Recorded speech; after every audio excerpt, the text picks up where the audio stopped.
Halo, assalamualaikum sahabat MB Racing, bertemu lagi ya. Kali ini kita bahas starter KLX yang sering bermasalah, sering bunyi kasar ya pada sepeda motor KLX. Permasalahan terutama untuk yang sudah bore up itu sebenarnya meliputi apa saja yang menyebabkan, dan utamanya itu di apa sebenarnya. Kadang sudah ganti one way atau pelor starternya tapi masih tetap saja berbunyi kasar. Oke, permasalahan utama biasanya memang pelor one way nya sudah rusak atau aus. Kalau sudah aus itu memang karena usia. Nah, pelornya ini sudah kemakan ya, bentuknya sudah berubah. Lalu kadang ada yang bentuk pelornya ini masih bagus tapi buat starter kasar. Nah, setelah ditelusuri, iklan dulu.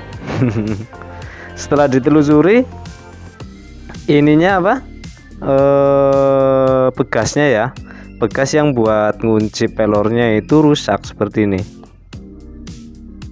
Nah, ini sudah nggak kuat lagi untuk menarik si pelor.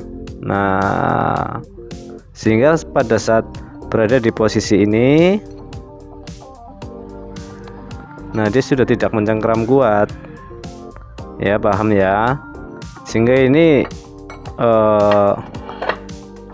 dia nempatnya itu acak-acakan, nggak harusnya menempel kuat sesuai dengan tempatnya. Ini jadi acak-acakan, agak menceng ke sini, agak menceng ke sana begitu. Ini pelornya ini karena per-nya itu sudah rusak.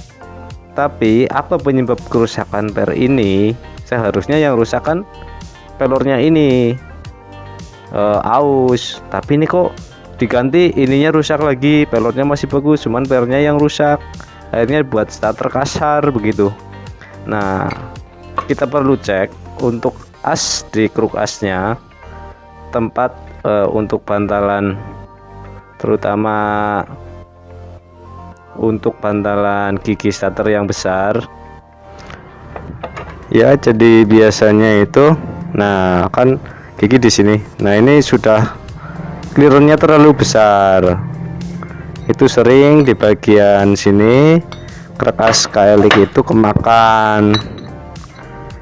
Nah, clearance-nya terlalu besar, dia goyang sekali ke kanan kiri. Nah, apalagi ke atas bawah, kok di sini biasanya sampai kemakan itu ya, sampai kemakan itu udah pasti, sudah pasti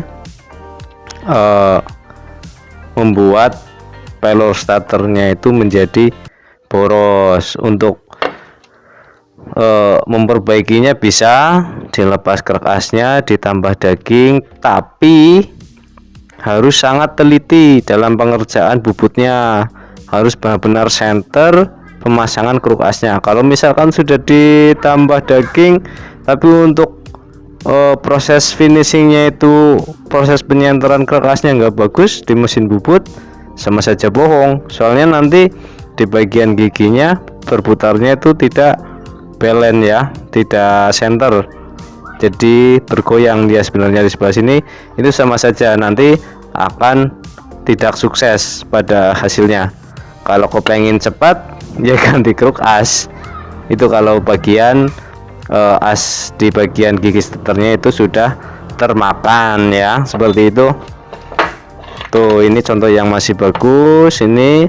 Jadi permasalahan gigi starter kasar itu berawal dari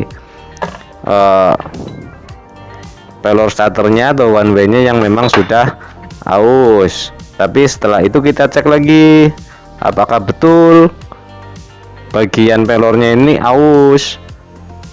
Nah, setelah itu kita juga cek juga pernya, terjadi kerusakan pada per atau tidak. Kalau kerusakan pada per, otomatis biasanya ini juga terjadi kerusakan pada clearance di asnya, itu harus diperbaiki. Misalkan tidak diperbaiki, nanti akan terulang lagi kasus yang seperti itu ya. Kalau memang pernya masih bagus, cuma ininya aja yang kemakan pelurnya, ya berarti cukup ganti one way saja. Lalu tapi kita jangan lupa untuk mengecek clearance di asnya juga begitu. Kalau clearance-nya masih oke, biasanya pernya itu tidak terjadi kerusakan tuh, seperti itu. Oke, semoga tips dan triknya kali ini bisa membantu ya. Jangan lupa like, subscribe ke channel kami supaya kami juga bisa terus berkembang dan menyajikan konten-konten yang bermanfaat dan dengan tampilan atau suara yang lebih baik lagi. Dengan kalian dukung, subscribe, like, apalagi share, itu akan sangat membantu bagi kami untuk perkembangan channel kami ya. Seperti itu ya, semoga bermanfaat. Sekian, wassalamualaikum warahmatullahi wabarakatuh.